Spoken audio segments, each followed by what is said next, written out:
नाबार्ड पक्षर स्वयं सहायक गोष्ठी महिला को तालीम। जातीय कृषि और ग्रामीण उन्नयन बैंक नाबार्ड सहायतार अग्रणी स्वेच्छासेवी अनुष्ठान ग्राम्य उत्थान आयोजन जाजपुर जिला धर्मशाला ब्लॉक अंतर्गत भवानीपुर पंचायत कार्यालय ठारे पंचायतर विभिन्न स्वयं सहायक गोष्ठीर 45 जन सभ्य मानक नहीं नाबार्ड पक्षर तृणमूल स्तर में तालीम शिविर अनुष्ठित हो जाए।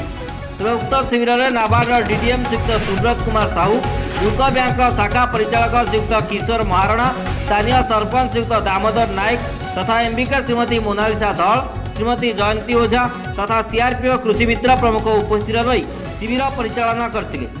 तालीम कार्यक्रम पूर्व उपस्थित थिबा समस्त तालीम प्रार्थी को मास्क और साबुन बंटन करा। तत्परे परे ग्राम्य उत्थान ईशक्ति प्रकल्प अधिकारी श्रीयुक्त विनय कुमार शाह अतिथि परिचय देवा स्वागत भाषण देते। तत्परे मुख्य अतिथि तथा नाबार्ड डीडीएम ईशक्ति सामिल थिबा समस्त एनिमेटर और स्वयं सहायक गोष्ठीर सभ्य मानक किपरि नाबार्ड पक्षर दिया सुविधा सुजोग संपर्क में आलोकपात करते।